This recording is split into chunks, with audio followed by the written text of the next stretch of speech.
Welcome to Onslow County Today. I'm your host, Lisa Whitman-Grice, and you can see we are once again on the road again. We are at the Onslow County Board of Elections. We're going to be talking with Rose Whitehurst, the Director of the Board of Elections. Later we'll be joined by Donna Coulter and Robert Buckner from Onslow County Adult Services from Onslow County DSS, and we'll also be talking with Dawn Stallings from Onslow County 4-H. Then we're going to take a little trip, and we're going over to Onslow County Animal Services to talk with Howard Martin and his staff about what's going on at your Onslow County Animal Services. Thank you as always for joining us for Onslow County Today.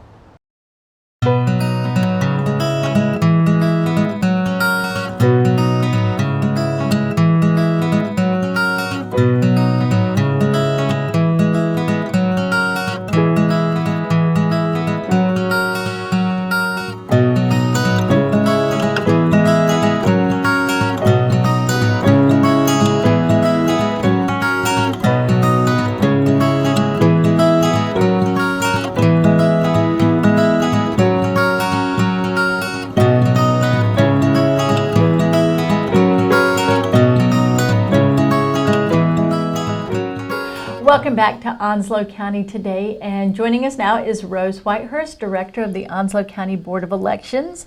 Rose, thank you for having us in your new space. Yes, thank you for coming. We enjoy people coming over and checking us out. Now, we want to talk about a number of things today. We want to talk about the Board of Elections offices and where you all are located. We also want to talk about the election season that's upcoming.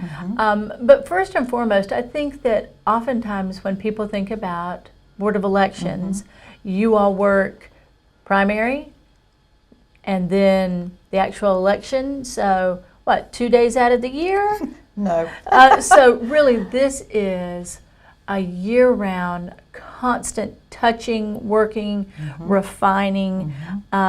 We found that out before we came on camera. There's been some recent changes, so we've regrouped even our conversation this morning. So you are constantly learning. Right. Every day is a new day. Every day's a new day. So first and foremost, we want to really share with our viewers your new space. So tell us a little bit about where you're located and give us your address. Okay. We're now located at 246 Georgetown Road. That's located beside the animal shelter, and it's also behind Onslow County Water and Sewer Authority, or ONWASA. Okay, so you're situated, folks might know, be familiar with the fairgrounds, Broadhurst and Georgetown roads, Onslow County Board of Education, so in that general vicinity. Yes. Okay, and there's also really good signage out front so that if people come this way, we can direct them properly. Yes. Okay, so new location, and then really much more space for all that the Board of Elections does. So tell us about kind of the definition of spaces. I know right now we're in one of your meeting rooms. You have a board that meets regularly. So tell us about these spaces. Yes, this building is actually able to house all of our functions, whereas before we had things spread out over 3 different buildings. Oh my goodness. Now we have everything under one roof, which makes it very easy for us to be a seamless transition from day to day. We do training in one end of the building. We have our computer training here. We have our election policy and procedure training here for our poll workers. And then we have facilities available for public to come in and do registrations, change their party, change their name and address, things like that. So we have a multifunction building that people can easily access, and we're very happy about that. And really, that's the very first time you've had that in a space unto yourself. Right, that's correct. Now, also, you have a new function that you're going to introduce this fall. Tell us a little bit about that. Well, for the first time, we're going to try and have one-stop early voting here at the office in the training room end of the building. We're going to see how that works out. So we're excited to do that. We hope that folks will find us and be able to exercise their early voting right, and that will save them from having to wait in long lines on election day. There you go. Now, you mentioned early voting. What are those dates? Okay. We're going to actually start early voting this year 1 day earlier. Okay. So early voting will actually start on Wednesday, October 17th. Okay. And then it will end on November 3rd, which is a Saturday. Okay. Now, we all have 2 sites this time. We will have the office open from 8 to 5 to the public for their early voting needs. Then we will also have the Commons Rec Center, like always. Okay. They will be open from 7 a.m. to 7 p.m. daily. That last Saturday on November 3rd, they will be open from 8 to 1, as Okay. we will too. All right, so both locations operating October 17th through November 3rd. I know that sometimes there's a little bit of confusion with our voters about their regular polling place and may sometimes show up at their regular voting place during that early Time voting frame. phase, but just those 2 locations. Right, just those 2. Okay, we just always like to stress that so that we do avoid any of that kind of confusion. Yes. The other thing is, what are some general questions that voters might have before they vote about their own voting information? Voters need to know that if they wait and vote on election day, they need to go to their home precinct. If they Okay. do not know where that is, they can always go to the county website, Okay. go to the elections department, and we will have that listed up there. There is a map, a user-friendly map that you will just plug in your address and it will pull up your precinct. So if I work in Richlands but live in Jacksonville, I cannot vote in Richlands? Not on election day. Not no. on election day. Okay. What about anything I need to bring with me for voting? Okay. Right now, we do not have voter ID in place. Okay. There has been a lot of question about that in the times past. We did have it for one election in 2016, but that went away. Okay. So right now, we do not have voter ID requirements. So Okay. all they have to do is come in on election day or at One Stop Early Voting, state their name and address. They will look them up, and then they will have them sign a form stating that they're voting that day, and then they can get their ballot and vote, and they'll be all set. Now, we do have folks that kind of come and go and move, and say I have moved since the last election. Do I need to come in here to update my voter information? What do I need to do to make any kind of changes like that? Okay, folks normally will go to DMV if they have a North Carolina driver's license, and they will update their address there. When they do that, the DMV officials will always ask them, are you a registered voter? And if not, would you like to be? They will send us the information, either updating or initially signing up to register and vote through DMV. Okay, So very we good. get that information.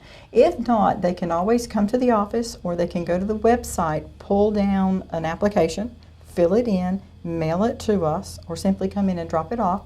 We will update their information and send them a new registration card in the mail, and they're all set. Very good. And what about young people, those folks who are on the cusp of being 18? What do we need to know about our young voters? Okay. If they're not 18 and they're 17 and would like to register and vote, they can.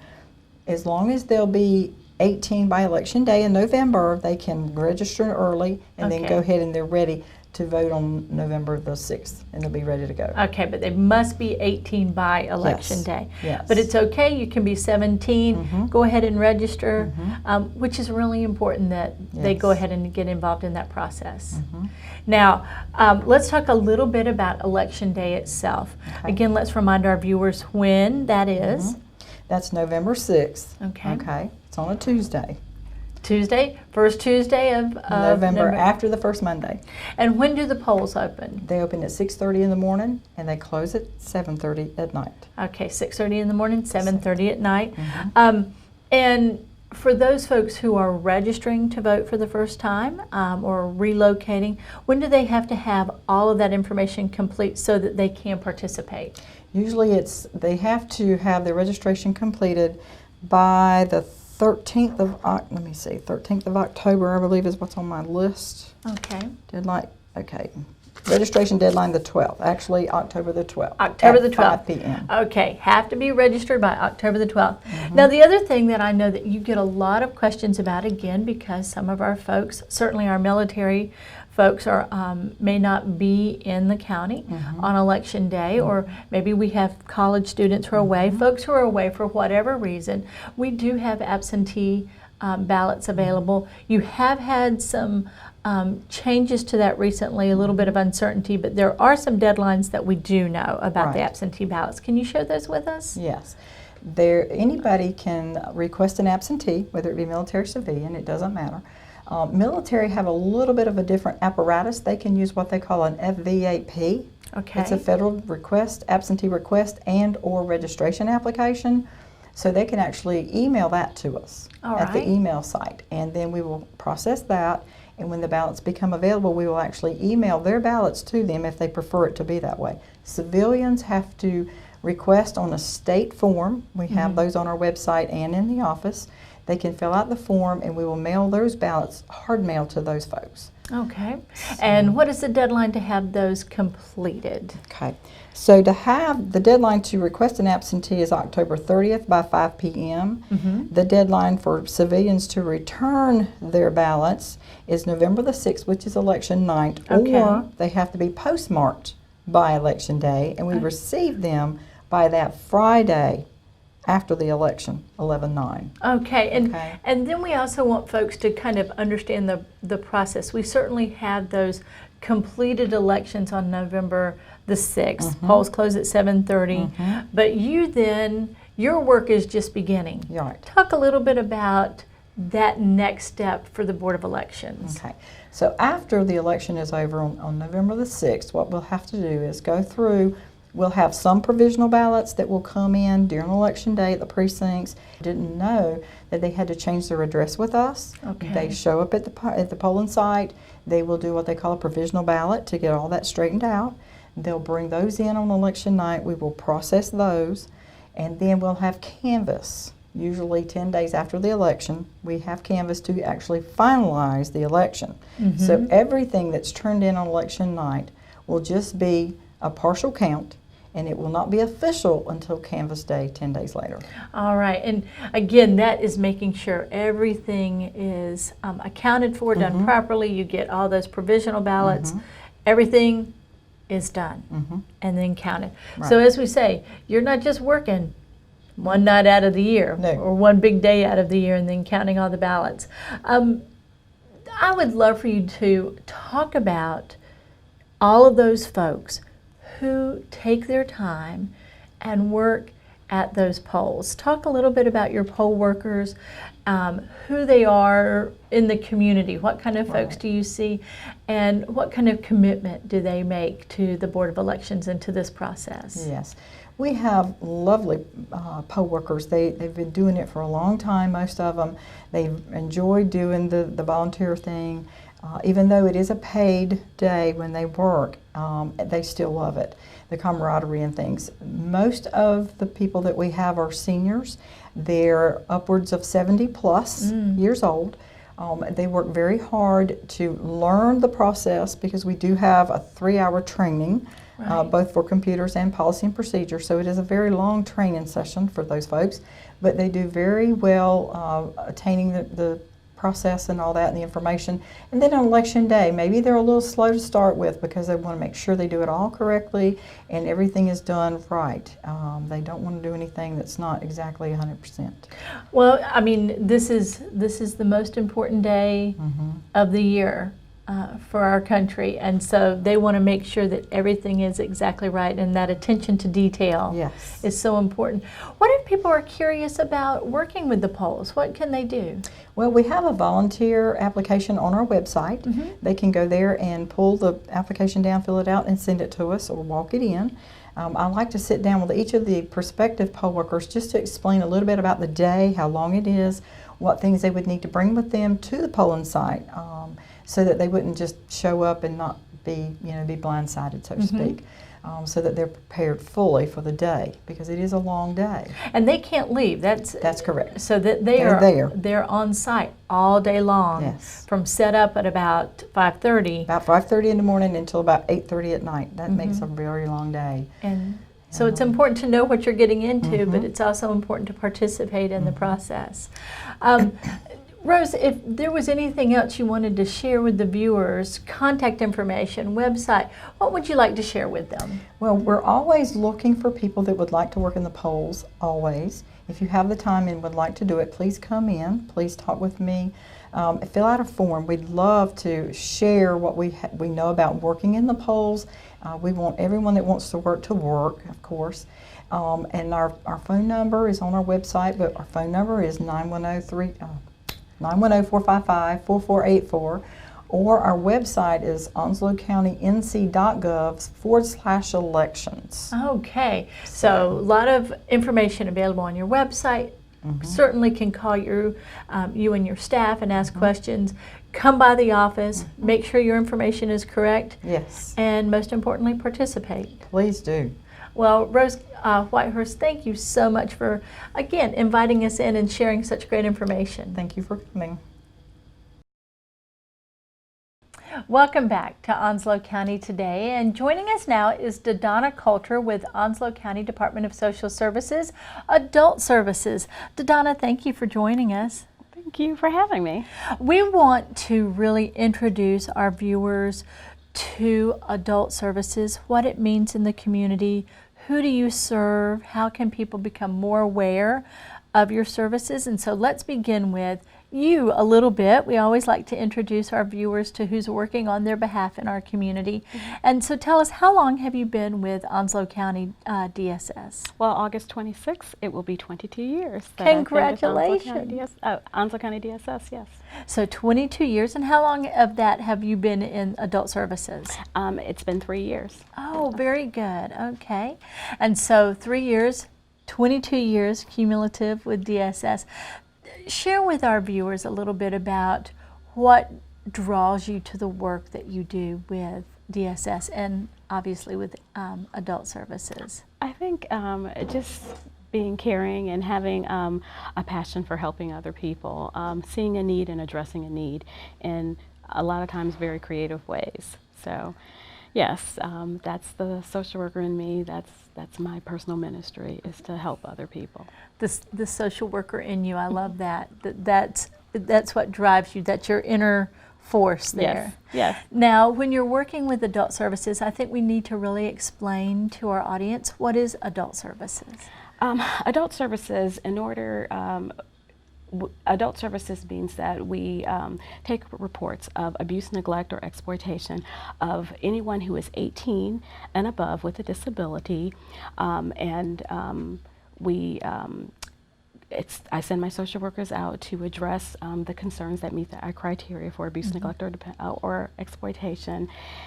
We try to help people in whatever needs that they have. We try to link them to services that they may need, assist family members who have concerns about what's going on with their family members. Sometimes it can be as simple as getting the referrals for food, doctor's appointments, following up with medical care, trying to get services for them in the home, just whatever their need is, so that they can, just improve the quality of their life, live safely in their homes if that is deemed appropriate. There are times where sometimes people have to be placed in facilities. So we just try to go in and evaluate what are their needs and how can we assist them. And a lot of times it may be just simple referrals. Sometimes it may be more in-depth services, but that's what we try to do, is just meet people where they are and give them the assistance that they need. I think about folks being isolated for whatever reason. Yes. Perhaps they have just no family nearby. Yes. And you all then step in to provide those resources and be those eyes and ears and caring hands that can provide people with those resources to provide our citizens. We talked a little bit about who is eligible. If I am a friend, a family member who's perhaps not in the area, a neighbor, how do I reach out to Adult Services to get assistance for my person of concern? Well, if they have concerns of someone being maltreated, they can call and make a report to our agency. Our phone number is 910-455-4145, and they can ask for the adult services intake, and they can make a report. Even if they have questions, because sometimes we have where we address outreach and just basic intake or questions and inquiries that people may have. So it's so important that they just give us a call and share with us what are their concerns or what kind of direction do they need, because something as simple as just giving them phone numbers or linking them to services that are available in our community can help, just decrease that that burden of concern, or and help their loved one or neighbor, friend, family member, whoever it is that's in need. Well, the other side of that is, I don't want to be that nosy neighbor. I don't want to intrude on someone's life. But how important is it for us to be on the watch out for our neighbors? It is so important because we're all a family, and just because, you don't want to feel like you're telling on someone or trying to get someone in trouble, but if you have a concern, just give us a call. And, reporter information, is held confidential, so it's not like we're going to share with them who made the call.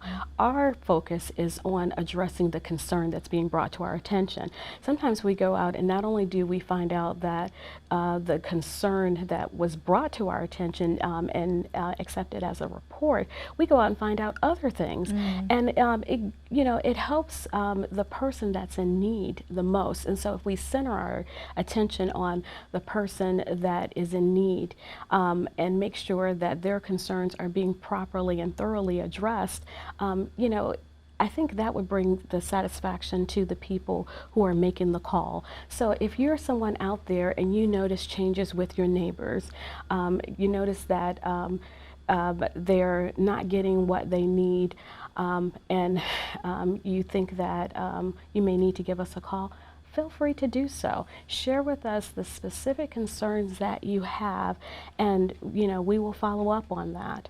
I'd rather for you to call us and share a concern, and if it doesn't meet our criteria, we can always try to do something else.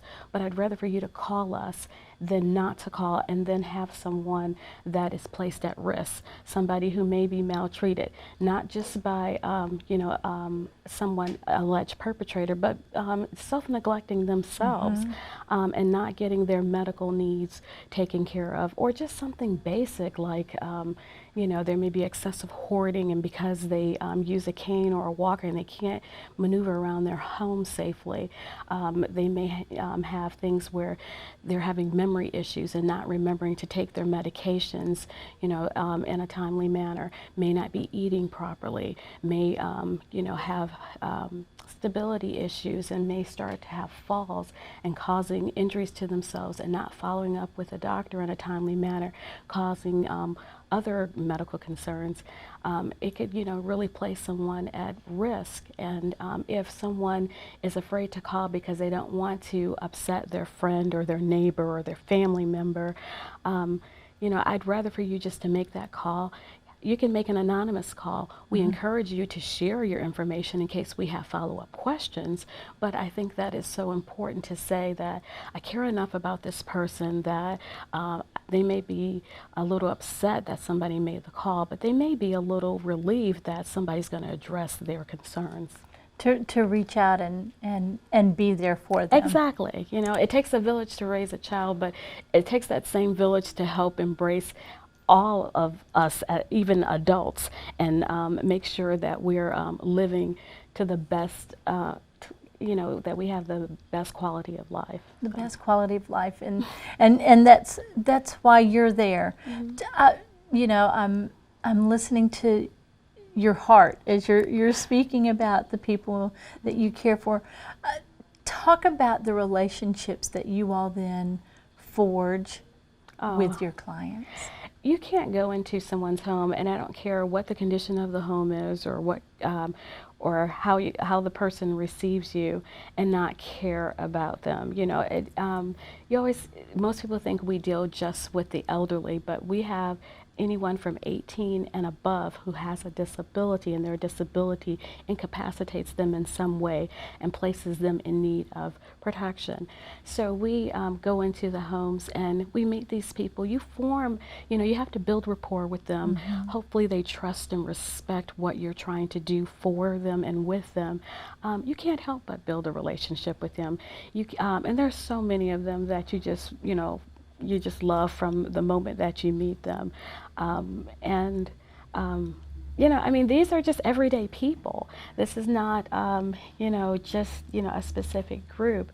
And even the families and the people that, care about them and work with us, that are part of the natural support team that help us with these folks.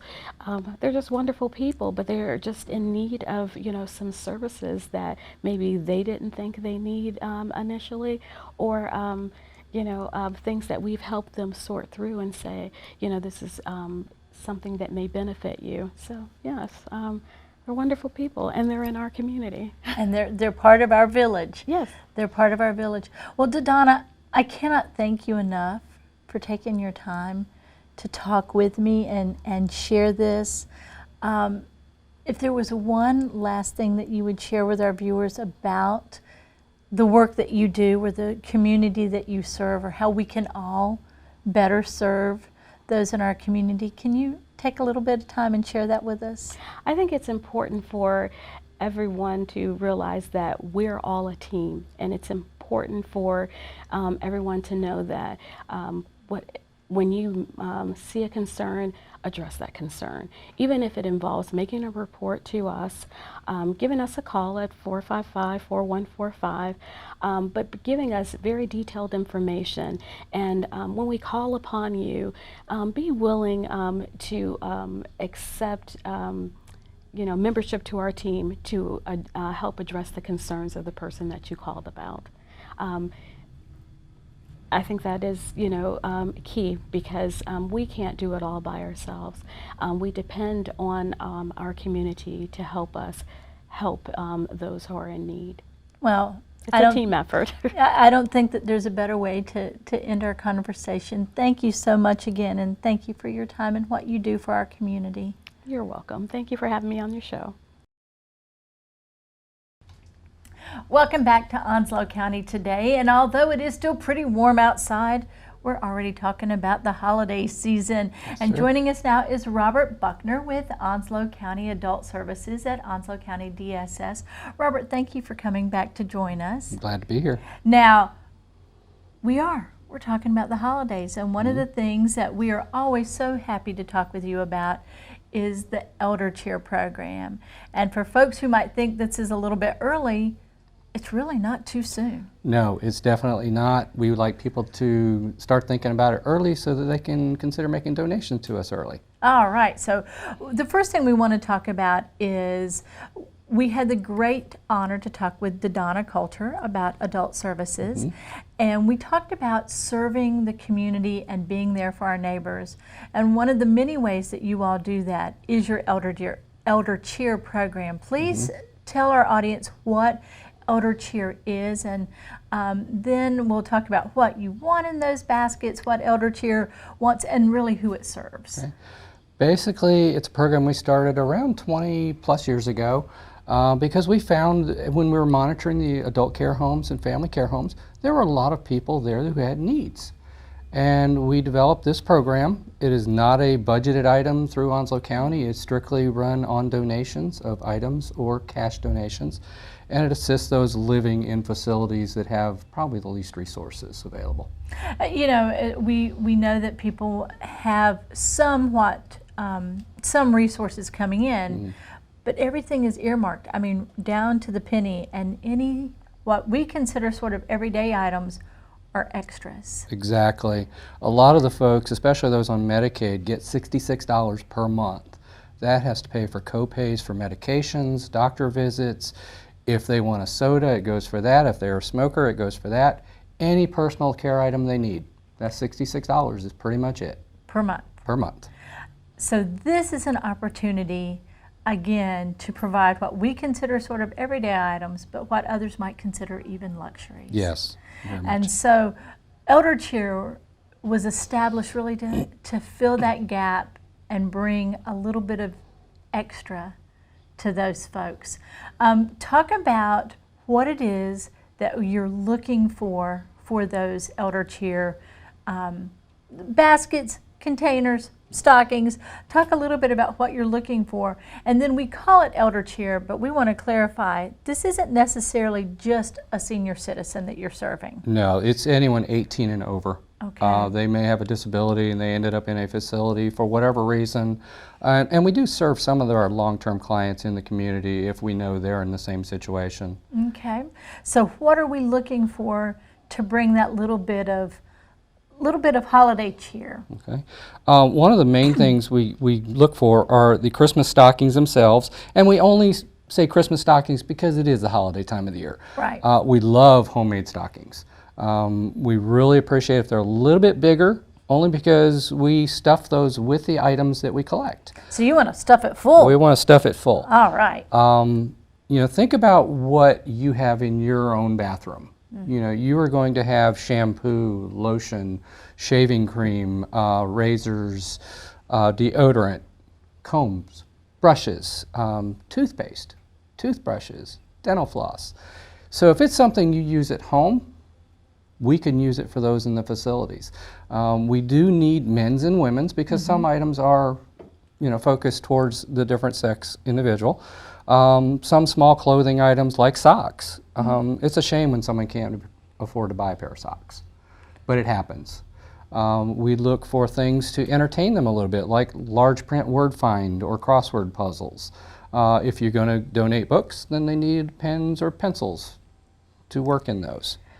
So again, those everyday hygiene items, but also a little bit of extra fun, a little bit of necessity. And I imagine that even though we could go with the most basic type items, it's nice to put a little color, a little spark, a little thought into what you're gathering. Yep. Our folks love the lap blankets, and again, we love the homemade items.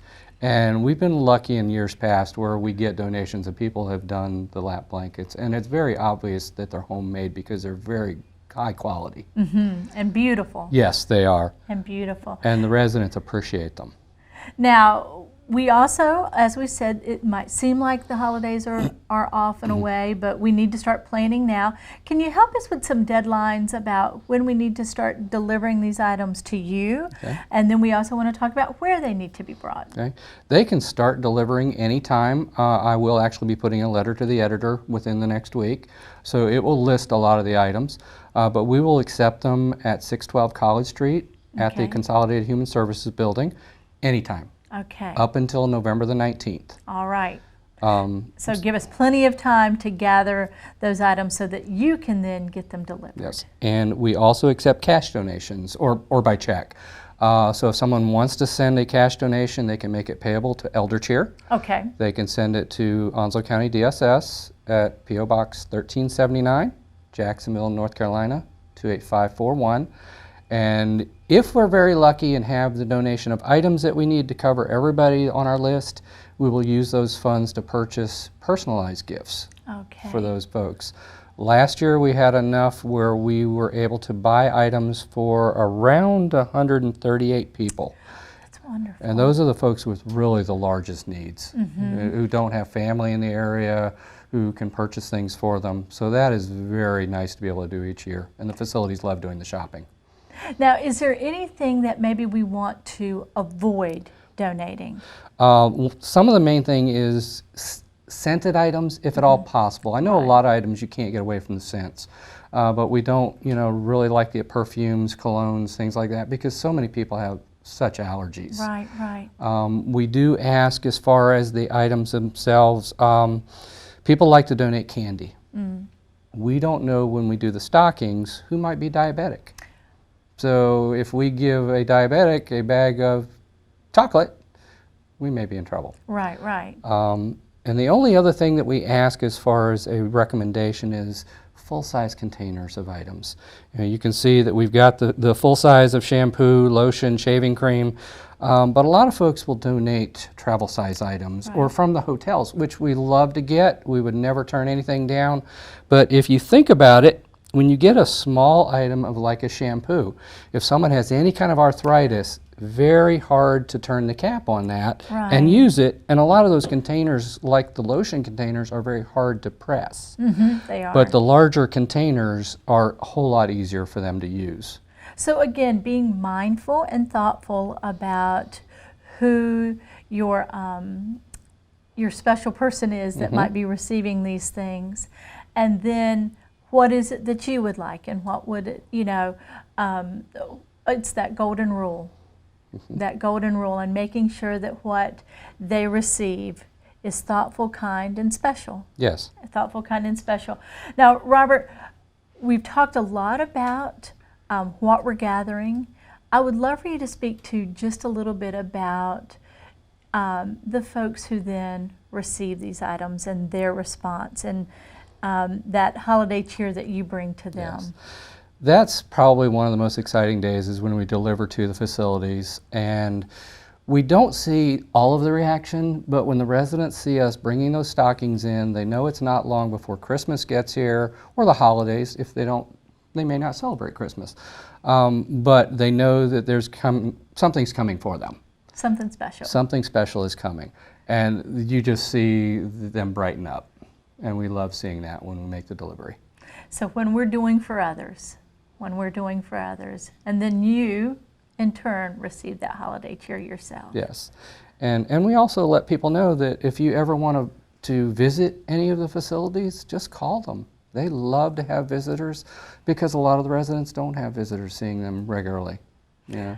I have a dear friend who encountered, when visiting one of the facilities, someone that he served with during Vietnam. Jeez. And they were connected 50 years later. It was a remarkable story of the connections and the bonds that you can form. And you don't think these are friends, neighbors, classmates, people that served in the military with you. You just never know who you'd run into in a adult care home or a family care home.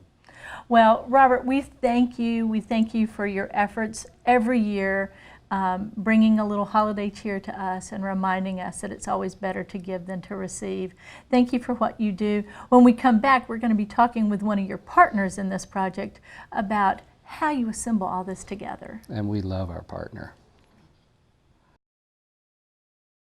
Welcome back to Onslow County Today, and we were just speaking with Robert Buckner about the Elder Cheer program and his terrific partners, and we are talking now with Dawn Stallings with Onslow County 4-H, because 4-H is a pivotal part of the Elder Cheer program. Dawn, this is your first Elder Cheer. I'm excited to witness this, yes.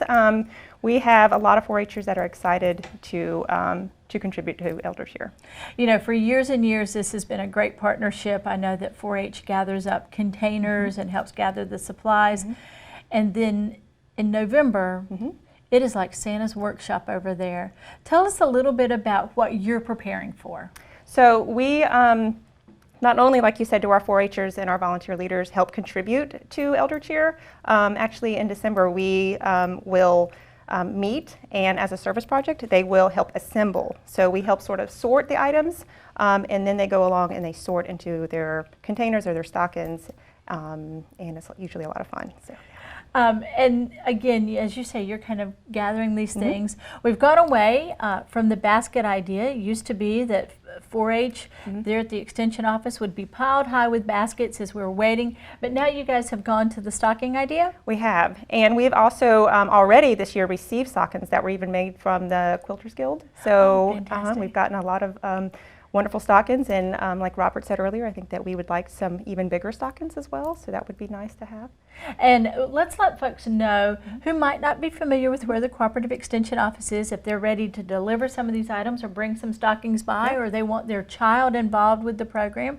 Where can we find Onslow County 4-H and Cooperative Extension? Okay, so it's at the Onslow County Center. It's located at 4024 Richlands Highway. When you go in, you ask for extension. Tell them that you have a donation for elder cheer. We ask, though, that those items that you bring would you attach maybe your contact information so we can keep a track of that as well. And we will store them until we're ready to assemble. Talk about your 4-Hers a little bit and how important it is for them to serve the community. The 4-Hers, it's a big part of 4-H in general is the service side. They've already been asking about it. It's something that they look forward to each year. Like I said, it's going to be my first year. I'm excited to witness them come in. I was telling Robert earlier that I think we're just going to play some Christmas music, lay everything out, and start. I'm just going to probably call them my little elves, and they're going to go in and help assemble, and we're excited for that. Now, you have had a very busy summer. You have been with Onslow County all of 3 months? 3 months now, yeah. All of 3 Yes. months, and you hit the ground running. Share with us a little bit about the relationships you forged with your 4-Hers in this short time. So summer camp was great, and we were able to have those 3 weeks of summer camp, and I met some awesome individuals, ones that continued to come back to each of our camps. The program assistant and I, John Osborne, are in the stages of planning what's next because we just got off of the summer camp. We're now planning, well, what's next? What are we going to do? Offering programs that are available for 4-Hers and the community at large during like teacher work days and things like that. So I would ask people to stay tuned to our website, which is, or our Facebook page rather, which is, you can find us at Onslow County 4-H. For those upcoming events that we will be planning. And it has been fun to watch all summer the adventures that your kiddos have had. And when you talk about those adventures, it's not just about the fun, although it is great fun. It is fun. It's about building that sense of community and leadership. I would love for you to share about the successes, because I know what's been going on, but share the successes of some of your young leaders and some of the things that they've experienced. So they've had the opportunities to participate in some of our, like what we call 4-H District Day, where they can present a presentation on a certain subject that they've chosen.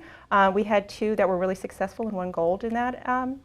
And then they were able to qualify to go to state 4-H Congress. They presented there as well, and again won awards. And so it was something that was new to them. It was new to me to witness. They were very successful. They were already planning what they're going to do next year. And it's very important that they also share with 4-Hers that they're linked with their experience, and they can be able to share and even help teach and mold them into being that they've done it and they've witnessed it, and they've can share with them how to do as leaders themselves is what I'm getting at. So that is fantastic. Yes. It has really been awesome to watch all that they've experienced this summer, and really how it embraces those 4-H's, those 4-H's of 4-H, and of course going to end the year with service. Absolutely. Again, you had a busy 3 months.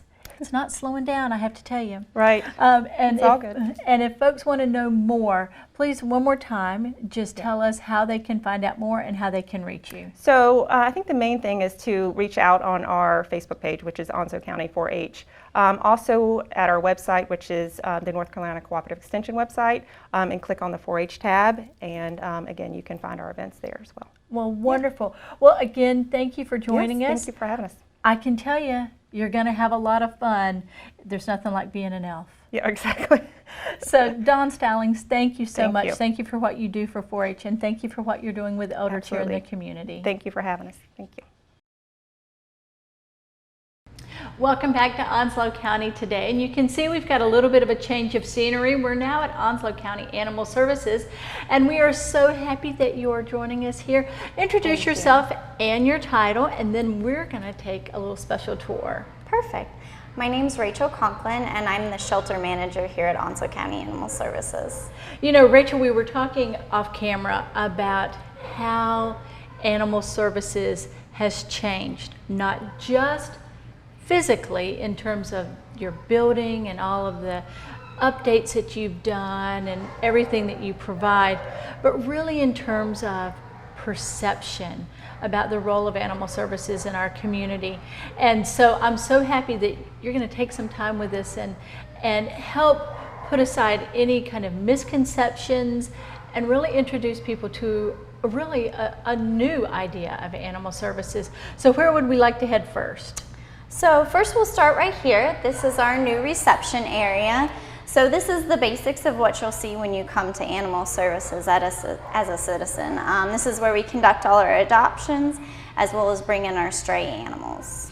Now, and you mentioned, just the very welcome and introduction. You all have your mission statement on the wall. You have some great educational, just bullet points. What everyone who takes on the responsibility of being a pet owner, a pet family member, what it means, and you all kind of spell it out, what you're there for. Yeah, definitely. Service, compassion, and education. We really want to make sure that we're protecting the safety of our county residents, the people as well as the animals, and making sure that we're promoting responsible pet ownership. Well, very good. Well, let's take a little kind of walk down the way. I think we're going to go to the kennels next. Yes, ma'am. All right, lead the way.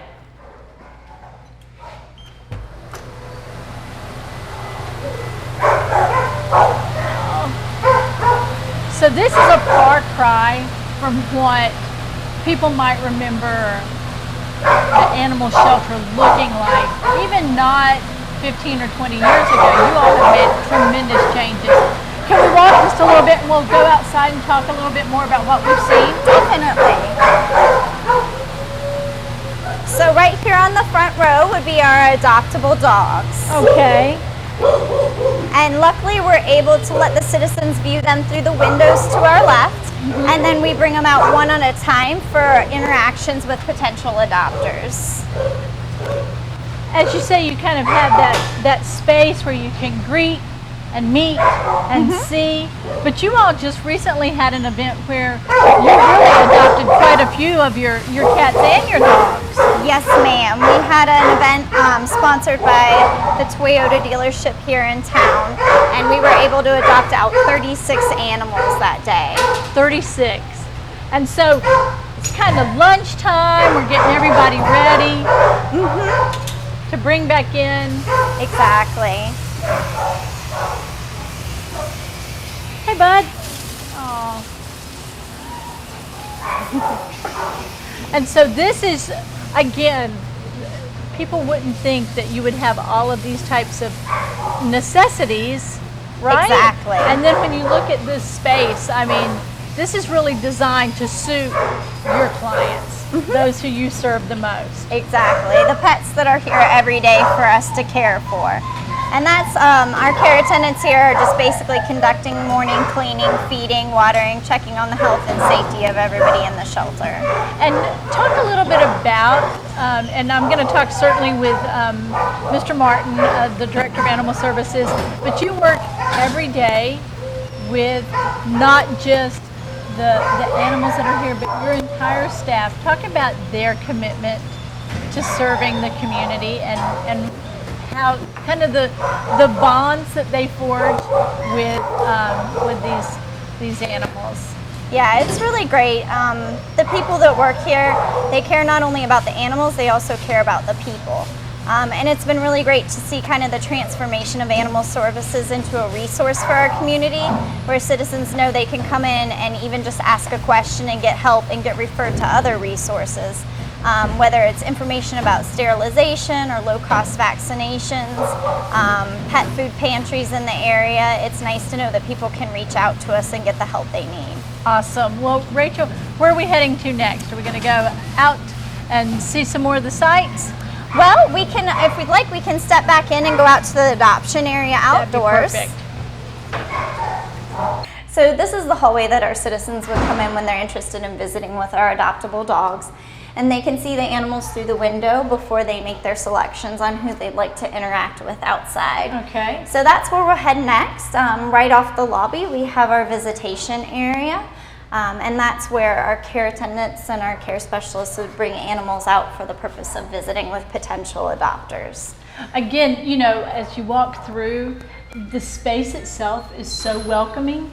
It's so comfortable, and the messaging, you're reminding people about the responsibilities and the heart that it takes to welcome in a new furry family member. Exactly. So out this door right here, we have what we call our play yard. Okay. And it's where, like I said, we have animals come out for interactions with the public. This is a fantastic space. It is. It's an amazing space that we've added in the last few years. And you'll see we have this specialized pet turf out. The purpose of that is it is able to be sanitized. And it kind of offers the closest we can to a grass-like feel for the animals to play on while still maintaining sanitation levels. Well, you know, again, when you're making this kind of decision, you want to spend some time with that animal. You want to spend some time not just seeing that picture online and that first initial, that's the one. Exactly. It's about being able to really see how you all get along and being able to do so even on a hot day like today. This makes all the difference, just as canopy.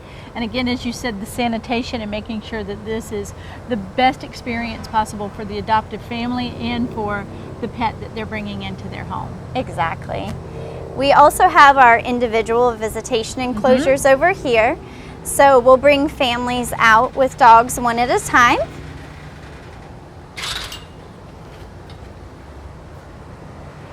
And it provides a place for the families to have a seat and really, like you said, spend that quality time with the animals, getting to know their personality and seeing if it'll be the right fit for their family. We bring out toys, water bowls, whatever's kind of needed to give them as close to the home experience as we can so they can get a true idea of the personality of the pet and whether it's a fit for them.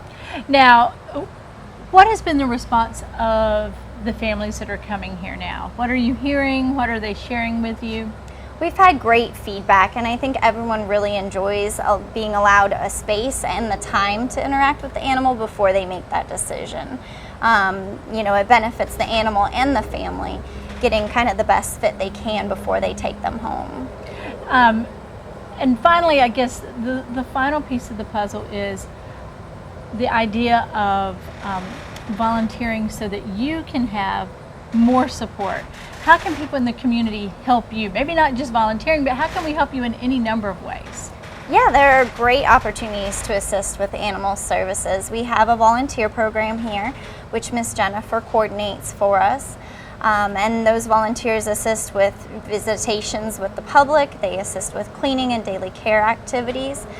We also have volunteers that kind of volunteer from home, groups that come up with cat toys or bring in newspapers for donation, create kind of arts and craft toys for the animals. And then we have people that donate, and it doesn't just have to be things you purchase at the pet store. It's simple things like paper towels and those old newspapers you might have stacked in the corner that we utilize here as well. Now, should we contact you if we're bringing those donations over? Do you want to know what we're bringing to you? You definitely can, but you can drop off donations anytime during our regular open hours as well. And that's one thing we want to share too. You guys are here 8 to 5, but I'm sure more than that. But what are the hours that you're open to the public? For the public, we're here from noon to 6:30, Tuesday through Friday, and 10 to 4 on Saturdays. And we do stop adoptions and showings half an hour before closing time. Okay, very good. So I think we're going to move on to one more stop. Yes. And we're headed to The cat adoption room. the cat adoption room. You know, we've been talking a lot about the changes, and I know you've got some staff in here working. We don't want to interrupt their workflow, but we do want to come in and see what happens on a daily basis, and also see the very different ways in which we now care for our feline friends. Yes. So this is our new cat adoption room, and you'll see that it's set up specifically with our feline clients in mind. Everyone has their little individualized condo units.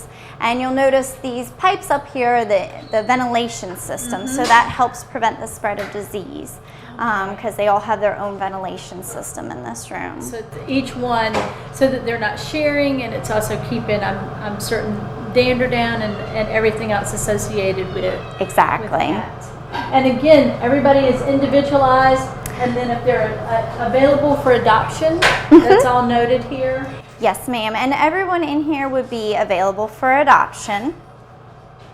And sometimes you will see more than one cat in a unit, but that would just be if it was like a litter of kittens and they came in together. They really enjoy that companionship.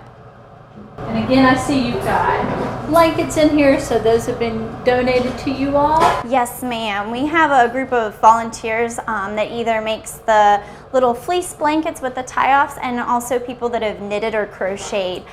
We call them our cat mats. And we make sure that everybody has something in there to cuddle with. And they also have a little bit of mobility in their space because the cat wants to do the up and down and that movement, that climbing, so they get that little bit of exercise and mobility.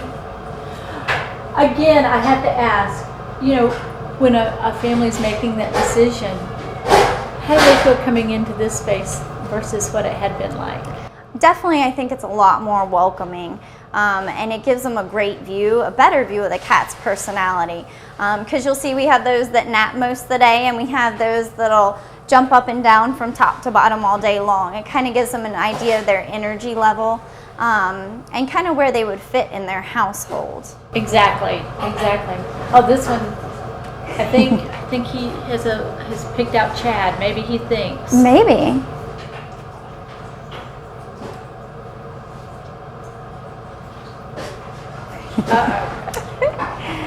You know, we talk about people being cat dogs, cat people, or dog people, but you all are everything people. We definitely are.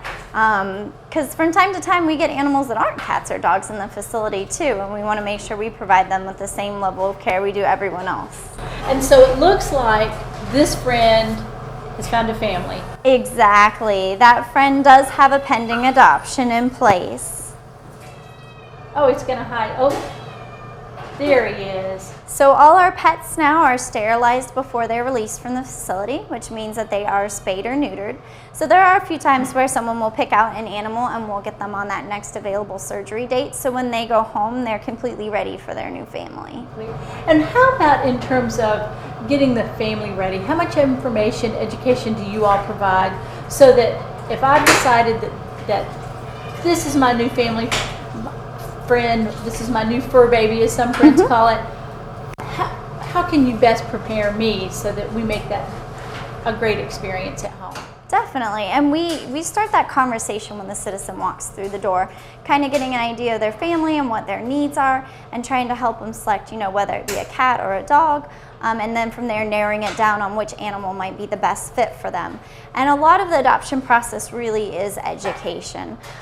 We have resources like lists of trainers in the county, lists of the veterinarians in the county that we provide to our citizens, even down to a list of the commonly used items that we suggest they may need, and the kind of food that the animals have been on here to try to keep stomach upset to a minimum when they go home. So we definitely try to answer all those questions and get them set up for the best possible journey when they do get home, and then making sure they know that they can reach out to us at any time, because sometimes there might be something that comes up in the home environment that we have, you know, an easy answer for, or can definitely troubleshoot before it becomes an actual issue. Because as cute and cuddly as they are, like kids, they come with different challenges. Exactly, and whether that be housebreaking or learning not to jump up on someone, I mean, these are all common situations that occur, and definitely we see them on a daily basis, and we'll be happy if we can assist to help you find out who can. Awesome. Well, Jennifer, look, I'm looking at Jennifer because I see her over there working. Jennifer's hard at work. Jennifer's getting things ready. Rachel, thank you so much for walking us through. We're going to go visit with Mr. Martin a little bit and talk a little bit more about what's kind of on the horizon for animal services. But thank you for your time, and thank you for introducing us to all of these great furry friends. Thank you for coming to visit. Welcome back to Onslow County today, and joining us now is Howard Martin, Director of Onslow County Animal Services. Howard, we have just had a great tour with Rachel looking at the interior of animal services, kind of what happens behind the scenes, and we wanted to visit with you a little bit and talk about the intake process. What happens when an animal is brought here to animal services by one of your folks? And you've brought one of your officers with us to introduce us to. Who we got joining us? Officer Ryan Schmidheiser. He's with us and has just returned out from the road and bringing in a stray animal that was picked up running loose. and we'll kind of walk you through what happens when he pulls up to the door here and starts the process of intake with an animal from outside in the community. You know, one of the things that Rachel and I talked a lot about is how things have really changed and evolved here at Animal Services, and I know this process has as well. Officer Schmitzhauser, Hauser. I said it right, okay, the first time. Let's talk a little bit about what you do on a daily basis, and we're going to introduce this new friend that you've had to pick up because he was running at large. Okay. Typically during the day we get calls about strays, cruelty, any kind of maltreatment. We take care of the cruelty and maltreatment first for priority. Any other times we go for strays. Got to get them out of the street, pedestrian and vehicle safety, as well as the animal safety as well. So typically we go out there, depending on the temperament of the animal, we either use a catch pole or use a slip leash. This dog's not mean in any way. So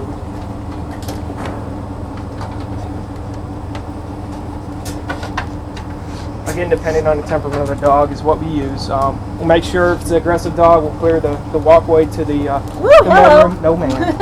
And then we'll take them in here to get their shot. That's a happy tale. It is. So what he'll do is he'll bring him in. We'll go straight to the vet room, and we'll initiate his intake, core vaccines, rabies, 5-in-1, dewormer, and a Bordatello. Usually it's 2 people handling, our vet tech or an attendant from the kennels. And we'll get a weight, an overall view of the animal, checking for any injuries, what he may have or not. Document that on the initial intake. This gives us another way of determining his behavior at the time and how he reacts. Checking for microchip? Microchip, first thing, he's just redoing it. He's pretty much already checked it out on the road. They all carry one in their truck, because if we find one out on the road that we can identify out on the road, we can return it right then. Take her home. Yes. The least amount that we have to bring back to the shelter, the better for the animal. Absolutely. This is why this animal's been brought in, not because of any kind of behaviors, but it was running at large. Running at large. And that's for the safety of both the animal and for the public. Now, obviously, when he approached the animal out on the road, it was not aggressive. It was not actively showing a bad behavior, but the chances of maybe it getting injured by a car or something else, we go ahead and take him into custody, if you want to call it that, and bring him in. If for some reason he doesn't have a microchip or he's not wearing his required tags for rabies, by mandates, we'll automatically post him on the website. And you can just see, I mean, pretty comfortable. Yeah, this animal's comfortable. He's easy. His behavior is acceptable at this point. So he will remain on the website currently. And this is also really showing us the compassion of your staff. I mean, the care that they're taking, the sensitivity that they're showing, and their teamwork of working together there. Well, it's also for their own safety as far as, having 2 of them. They're dealing with medications, they're dealing with needles, giving shots, and you want someone there to. It's kind of difficult if you try to do it by yourself, and this eliminates their safety also of any kind of needle sticks or anything like that. And again, the curiosity and the ease. It's certain that the animal realizes that they're here to help. We'll place her in a kennel, and then she'll maintain there without for 5 days, since no identification is on the animal. And we will, at 5 days, if no one claims her, make her available after evaluation of that 5 days of adoption. Now, I do want to address both of those points. So the first point is, for whatever reason, perhaps my dog has gotten out of its enclosure, run from the house, don't know why, and she's lost. What are my first steps as a as a pet family to relocate possibly? What should I do? How should I contact you all? Well, you can contact us, and on our website we have a site that can report and make your own report of your lost animal. Okay. It also targets us with that report, and you can attach a picture of it. The first thing I would do is every day contact the animal shelter to see if it's also here, and do your own web search to see if we post it on the site. The animal could come in the middle of the night. You could lose it today, and somebody finds him and brings him in 2 or 3 days later, and the process starts then. He'll be posted on the website. So still maintain a frequent checking of the website. So as a responsible pet family, the first thing I need to do is contact you all and be vigilant in my quest. Oh, absolutely. Okay. And to have some form, well, we're required by law in North Carolina to maintain a tag, rabies tag, that you are given wherever you had your shot by the dog. And you mentioned microchipping. So Well, in this- the amended ordinance, it Right. was up for review last night. Any dog that comes into our facility now and retained by the owner after they identify him will be required to leave with a microchip that will have record of it with us in case he comes out again, and you'll always have that availability to whoever comes in contact with him to contact you also. And again, you know, even regardless of ordinance, as a responsible pet owner, we want to do those things. We want Right. to have those rabies tags. We want to have those microchips. We want to make sure that we're securing our home properly. Sure. We've talked, you know, Jennifer and I visited many times about things like on holidays or big family gatherings. We want to be mindful because things can happen. Sure. And people and our furry family members can slip out in the excitement. So the next step that we want to talk about is then adoption, because if in 5 days no one comes and finds this sweet girl, we want to make sure that she finds a home. Well, in 5 days, based on their overall evaluation within those 5 days, we will make it available for adoption. If the animal is prior to someone selecting it, we'll send it down for spay-neuter. Okay. If for some reason you select a dog before it is spay or neutered, then the following next day that's available, we will send it out for spay-neuter. Here in the last 3 to 4 months, for my history here, no animal is leaving the shelter adopted unless it's spay or neutered. Beforehand, they were leaving and then bringing them back and at an approachable time to have it spay-neuter, and some of them were getting lost in the cracks. But now we've actually made it to where they are spay and neuter before they go home with their new family. And you know, we oftentimes talk about, certainly this is about, again, public safety and about the care. I think he's got a friend. Yeah. But also it's for the health of the animal as well. Talk a little bit about why it's important for the health. Well, you know, owning a dog or cat, whatever it may be, comes with a little bit of yearly responsibility. Sure. Food every day for them. Proper medical evaluation, even if it's only once a year, no different from us humans. You know, proper flea and tick repellent, proper heartworm preventative. Heartworms are very prevalent in an animal that we find and come in contact with here, and it can eventually, you know, the dog will die as a result of it. The yearly vaccinations for your animal. Parvo is very rampant in our county and can be picked up very easily, especially if you are traveling or going off-site or in public areas with your animal where other animals are that could become infected. A big responsibility to them, and I think sometimes more than not that we're not aware of the daily and yearly responsibilities that come involved with the health and maintaining on the animal. It's not hard, but it's a responsibility. Well, when you open your heart and you open your home, it's not always easy, No. but it's worth it. Because look how happy this little furry person is. And he's You probably don't appreciate me saying a furry person, but I'm looking at person. I anthropomorphize too much. Look, I mean. a dog. Cats are in their own nature, but they're more independent than dogs. But a dog with time invested in him will do whatever you show him to do. If you want him to do something, you got to show him first what you want him to do. Otherwise, he's Left gonna- to his own devices. The devices, but it's very, very easy. It's a matter of conditioning what you want. If you want him to go house trained, it's very easy to do. If you want him to be in a timeout with you and lay over there without any activity, it's doable. You just have to show him and condition him to do what you want him to do.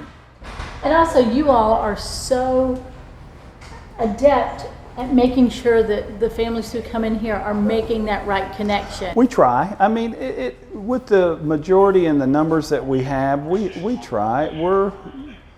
We don't vet as much as we probably could, but we're government, taxpayers pay for us. We have a responsibility that with everyone that we bring in, we've probably got 2 more waiting outside to have the opportunity to come in for a temporary shelter and not being out in the open. So we try to vet as much as we can, explain to everyone who's adopting the responsibilities of it. Jennifer, our coordinator for community coordinator, does a great job in promoting that on our website, and we try to give you all the ahead of information of what's going to be required to own a dog. Well, we appreciate your time. Well, thanks for coming out. We thank you all too for sharing your time with us and for what you're doing for the care of your furry clients and for the public safety. I mean, your heart shows, your compassion shows, and your public service is very, very valued, and we appreciate your time. Thank you all so much. So Howard, I think the last thing we want to talk about is kind of what's on the horizon. We know that you all are refining and working with some new ordinances. Right. You're getting some public input. You all have really worked on this with our Board of Commissioners and with our county leadership.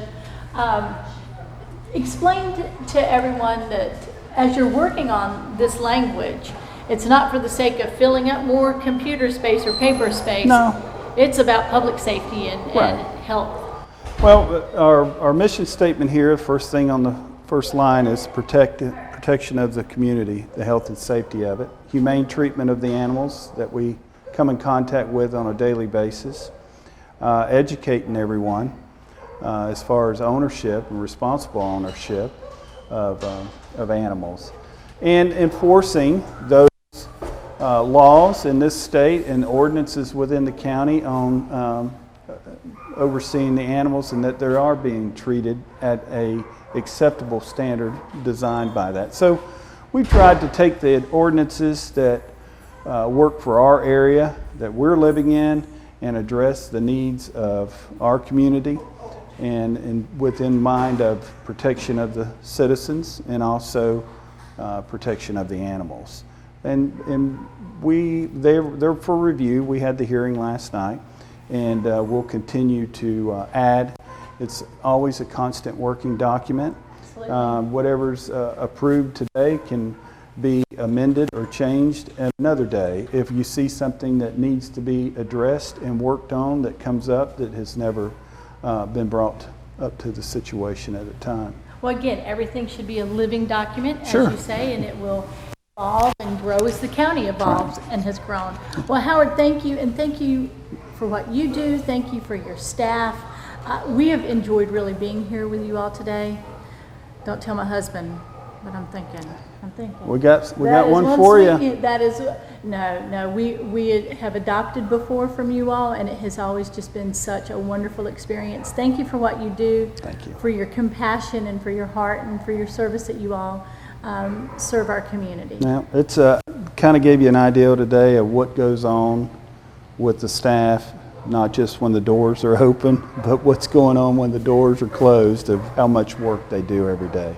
And it's a lot of work, as you saw as you went through the kennels. Definitely. Thank you so Thank much. you. We look forward to visiting with you all again. Thank you.